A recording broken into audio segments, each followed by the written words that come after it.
Hi, my name is Ben Sowers, and this is my term paper presentation on state-sponsored cyber attacks, which was my um, theme for the paper. So first, I want to start by talking about the cyber threat landscape and kind of the context for the thesis of this paper, which is that state-sponsored cyber attacks are critical national security challenges. Um, this is across the world. Major players in this space include the United States, China, and then a host of others, obviously Russia, North Korea, in relation to the United States. But this is a global problem that crosses borders. Um, the state-sponsored cyber attacks tend to target critical infrastructure, including energy grids, financial systems, and healthcare networks. You can find a list of the United States federal government designated most critical infrastructure, or at least um, critical infrastructure pieces or definition of what those would be on the NIST. Maybe it's not the NIST, it's the CISA website, right? Energy, financial systems, so that includes all banks, mortgage companies, hospitals, and there's more than just that. It has potential for severe disruption and widespread chaos. Obviously, because these things are critical infrastructure, you can imagine energy grid going down, electricity going out in a certain portion of the United States would cause major disruptions. The same with the financial system. Most transactions are done via the internet nowadays, right? Go into a store, purchase something with a debit card, transaction is transmitted over the TCP/IP um, system that we've created. So imagine if that didn't work. Same with healthcare networks. Has potential we already said that, potential for severe disruption. So key impact, threats to public safety, threats to economic stability, and threats to national sovereignty. So understanding the state-sponsored cyber attacks. These are deliberate, coordinated digital actions by nation states.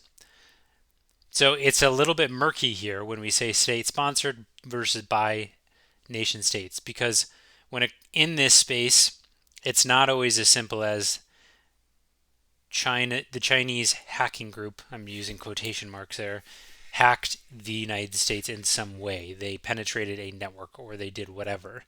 In many cases, these groups are sponsored by nation states, meaning there's a certain level of distance between the group and the state itself. Maybe it's a notorious hacking group that is based out of Russia, but has members that go outside of Russia, but is supported by the Russian state.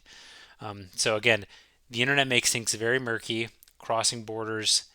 There's very little definition about where people can and cannot be, but the key here is that they're state sponsored. So usually these states are giving money or support in some way.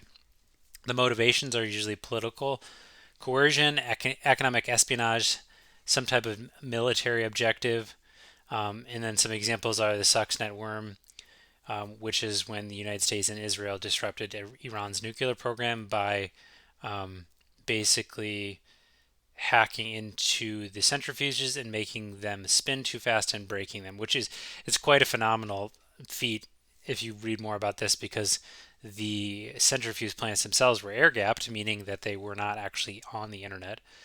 So there was no way to hack in from the outside. There must have been an inside job where someone went in and implanted this software physically. Obviously, Ukraine-Russia war is going on right now, so Ukraine power grid hacks. Colonial Pipeline was a famous ransomware attack in the United States where it shut down a lot of the uh, gas supply on the eastern side of the United States. Okay, so the question that's the landscape, right? We know that this is happening. These are the motives. So the question that I was trying to answer with this paper, my thesis, is how do you stop this? What is the best way for nation states to approach proactively stopping? It's never going to be completely stopped. That's just definitionally how these things work. But how can you reduce impact or reduce likelihood? Um, so very important that nation states invest in strategies such as advanced technologies such as artificial intelligence, machine learning, quantum encryption, intrusion detection systems. Intrusion detection systems can use machine learning and artificial intelligence. Quantum encryption, which goes alongside that, is that governments and organizations are up to speed on the latest advances in computation so that we can defend it with the latest encryption standards. NIST came out with, I think it was NIST, came out with their, a couple months ago, released their quantum proof um, encryption standards. So when quantum computing comes in, if quantum computing becomes mainstream, these computers are much more powerful, meaning that password cracking will become much easier. Examples of this are where there's cybersecurity investment. Israel's Cyber Dome initiative, Estonia's digital governance model. Israel is famous for having heavy investment in their cyber force. Second piece that's really important outside of investment is international collaboration, right? Technology is famous for doing two things. It's increasing collaboration, but also showing the weaknesses where there are different people who are doing things and not really talking to other people. So it's really important that like-minded groups from across the world come together and coordinate responses. Examples: Budapest Convention of Cybercrime, UN Group of Governmental Experts, NATO Cyber Defense Pledge. So these are, you're trying to establish international norms and accountability for other groups. So if North Korea hacks into Bangladeshi's banking system, there need to be international norms to say that is not okay.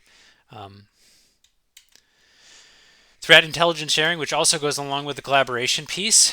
So the reality is, a lot of people have a lot of disparate pieces of information, and that information is much more powerful when it can talk to other pieces of information and correlate.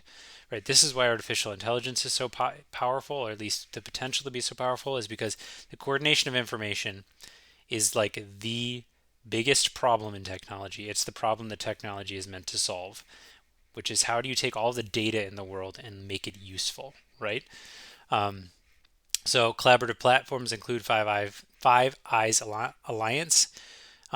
Think when establishing secure communication channels, and so collaboration is good. It is awesome. Now there's a lot. I think there's some tension and there's some argument between people in this field about how much information is too much information to share. There's tons of information about hacking out there, obviously, because I think most people in the information assurance, information security, cybersecurity realm have realized that open information is good because the more people know about it, the more defenders are able to know what's out there. Challenges in this realm include trust. Right? The United States has information. Does it trust Great Britain to act in good faith, or to, whatever, with the information that it has? All nation states probably are holding some information in seclusion because they feel like it's giving them an advantage, but it's better to have some form of trust, which is why alliances are so important. Interoperability issues. So big word to mean basically exactly kind of what I've been saying, which is sharing data, right? Technology being able to communicate with other technology because the standards and the protocols are compatible, right? APIs are a great example of this, where you can build something, slap an API on it, and the JSON data that it spits out, or the XML data, is universal and it's interoperable because other systems can use that and utilize that data. So the recommendations that I came up with were enhanced national cyber defenses, which is kind of the first part of it, which is investing in cutting edge technologies. We need to strengthen international cybersecurity norms through collaboration of groups, and expand intelligence sharing, which also goes along with that expanding collaboration. You need to develop robust public and private partnerships. right? It goes beyond, not the information is not all in the public space, or it's not all in the private space. It's not that the National Security Administration has all of the best information, which it probably has lots of good information, but there are lots of cybersecurity companies and companies that employ cybersecurity professionals that also have a lot of the ground information as well. So that's it. Thank you so much.